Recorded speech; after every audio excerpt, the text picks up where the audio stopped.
Okay, back to benching. Okay, the last thing we were learning yesterday, you take off the knives before the table, before you bench. You're not allowed to reset the table because that's like doing it for idol worshipping.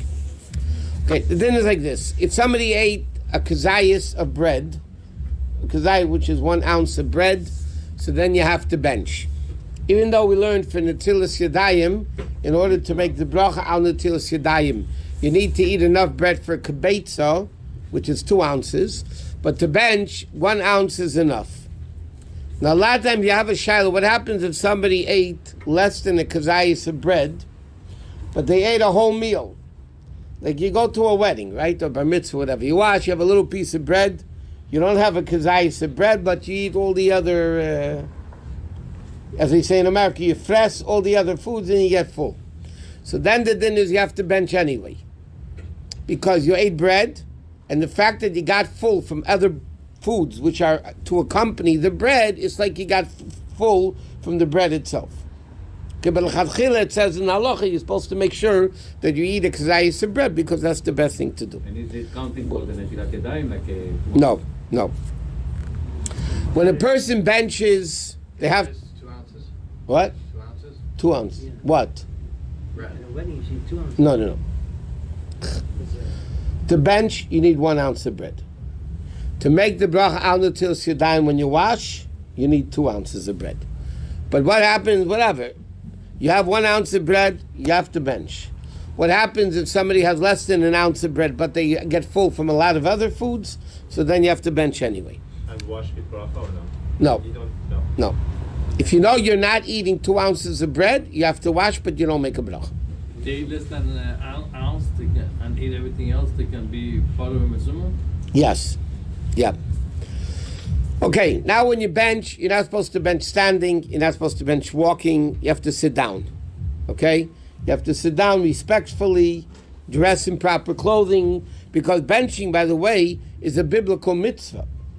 The brachas of benching is the only one that basically, according to all opinions, is biblical. Birkas is an argument in halacha if it's really biblical, and now most poskim, by the way, say it's not biblical. You need shoes? You need shoes when you bench. Ideally, a person should be wearing shoes when they bench, out of respect, not out of anything else. But what? Reading glasses if you need them. 1 second, I'm not done yet. Now, when is benching biblical? If you get full. The Torah says, "V'achalta, v'savata," you get full, then berachta. If somebody is not full, as long as they eat a kazayis of bread, so then it's a rabbinic benching. The only time you have a biblical benching is if you're mamish full. Then you have a biblical bench. What? What if you drink a lot and you're bloated? No. Food and drink don't combine. It's food and food that combine. Food and drink don't combine. In many, many laws of Torah, they don't combine.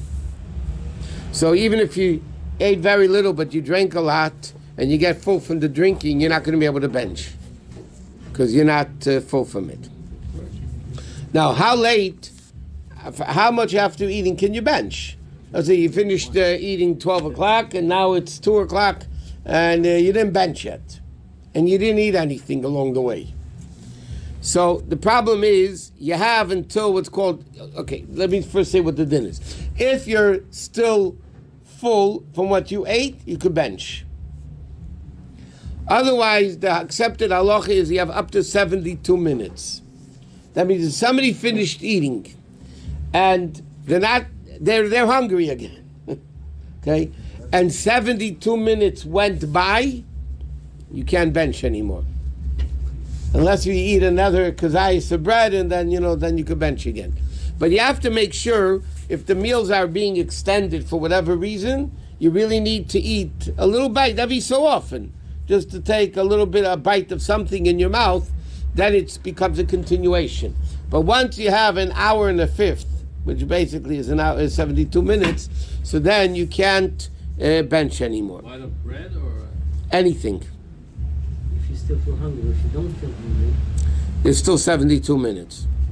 you said before. Huh? You said a minute ago that if you don't feel hungry, then you're okay. do it, then it's 72 minutes. So let's say it's No, if you still are full from what you ate, you can still bench. seven- Normally, the cheshbon is 72 hours. Because the question, what are you full? You're not full. 72 minutes. I mean, what do you say? Hours. 2 hours. Alright, so it's an hour and a half. You forgot to bench. You want to have some more bread, something. You go wash again. Well, it depends. If you're careful not to get your hands dirty with something, then you could just eat the bread, and then you could bench. Right? The best thing would be to eat a concise bread, and then you bench. Yeah. In fact, they write that a lot of times you have these long meals, and there's a lot of speeches and a lot of this. So it says every so often a person should take something in the mouth to be able to just to continue to be able to make the after. But it's not only for benching; it's after bracha b'chlal. Because once the food is completely digested, you can't make a bracha anymore. So you can only make a bracha while you're still digesting the food. You're at a simcha and there's an hour and a half of dancing, and you didn't eat anything. Yeah, but over there they're makel. They write they're makel because somebody's eating and so on. But yeah, there shouldn't be. You should try to eat something within 72 minutes of the last eating. You're at a wedding. I wouldn't worry about it. You're not eating for an hour. Why? Always people take some cake. Yeah. People are always eating. They usually sit down with the salad or this, then they do a really long dancing. Yeah, but they don't do 72 minutes. Now in 12 minutes is a long time. They do a half an hour dance, 45-minute dance max. No, that's the schedule that they do. I saw longer. Huh? Look, I've seen longer too, but you're right. I think you're right in general. You're right. Generally, the first dance is 45 minutes. I know from schedules of weddings. It's 45. No, but it's 45 minutes. You should know. Okay, next. What happens if somebody... Okay, so that was an interesting shot. What happens somebody ate, finished, and after a while they say, oh, I don't know if I benched or not. They don't remember if they benched. So again, if you were full when you ate, where it's a biblical benching, then you have to bench again. Because you had a biblical doubt. The biblical doubt, you have to go stricter. If you weren't full, you just ate, whatever meal, and then you don't remember if you benched or not. So then the din is you don't bench again, because it might be a bracha vatol, and it's only rabbinic then. So it's only rabbinic benching, you wouldn't have to repeat it. What? Okay. Next. Now, on Shabbos, we had Ritzei. On Yom Tif, we had Yalav Yom. What? This is the loudest I've heard it. Crazy. It's loud noise. They push it. Enjoy Yeah. it while it's They're allowed to have this. Enjoy it while we're still here. Cholent. Cook cholent. Where's the... They're pushing us out, To though. go yell at them. Okay, anyway. You're not going to change the crazy world. So don't even try. Yeah. The only way how to change a crazy world is by doing positive crazy things. Normal will not change crazy. Right? So if people are crazy this way, then you have to go crazy all the way this way to counteract the craziness. Normal won't change it. Okay. Now, the din is like this. You have to say Ritzei on Shabbos and Bentching, and Yalav Yoveh on Yom Tif, or Rosh Chodesh and all that. So now what happens if you forgot the Ritzei, you forgot Yalav Yoveh, do you have to repeat the Bentching or not?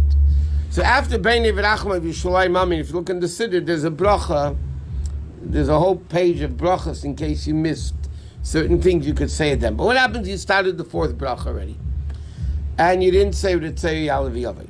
So the name of the game is like this, and understand the halacha very simply. If there's an obligation to eat, then you have to repeat the benching. If there's no obligation to eat bread, then you don't have to repeat the benching. For instance, Rosh Chodesh is not a mitzvah to eat bread. You don't have a mitzvah. It's not Yom Tif where you have an obligation to eat bread. So what happens if you forgot Yalav Yoveh and Rosh Chodesh in the benching? So davening you have to repeat, unless if it's at night. But benching, because there's no obligation on Rosh Chodesh to eat bread, You don't have to. What happens, for instance, Shabbos, with Friday night and Shabbos day, you have an obligation to eat bread. And therefore, if you left out Ritzei, you would have to repeat the benching. Shalosh Chodesh, No. there's no mitzvah to eat bread. You have to eat something, but there's no mitzvah to eat bread. If there's no mitzvah to eat bread, you don't have a mitzvah to bench. So therefore, you wouldn't have to repeat the benching. That's the general guidelines of the halacha. So therefore, Friday night, Shabbos day, according to normal poskim, regular things, you would have to re-bench if you didn't say Ritzei and Yalav Yoveh, or Ritzei. Yom Tif, on the other hand, unlike Rosh Chodesh, Yom Tif, you have a mitzvah to eat bread. Right? If you have a mitzvah to eat bread, and you forgot Yalav Yoveh in the benching, you have to repeat the benching. Chol HaMoed, then there's no obligation to eat bread. You don't have to eat bread Chol HaMoed. Yom Tif, you have to eat bread, not Chol HaMoed. So then if you forgot Yalav Yoveh in Chol HaMoed, then you don't have to repeat the benching. That's the name of the game. There's a very interesting tshuva in Rabbi Kiva Eiger. Rabbi Kiva Eiger in this first tshuva, in the tshuva writes, he writes a chiddush that not everybody agrees with, that women are not obligated to eat bread on Yom Tif. This is what he goes, women are not obligated to eat bread on Yom Tif. So according to him, if women forget benching, forget Yalav Yoveh, they don't have to repeat the benching. Most people disagree with him. They write, no, women are equally obligated in Yom Tif to eat bread, but Rabbi Kiva Eiger holds that women don't have to eat bread. If they don't have to eat bread, then they don't have to be benched.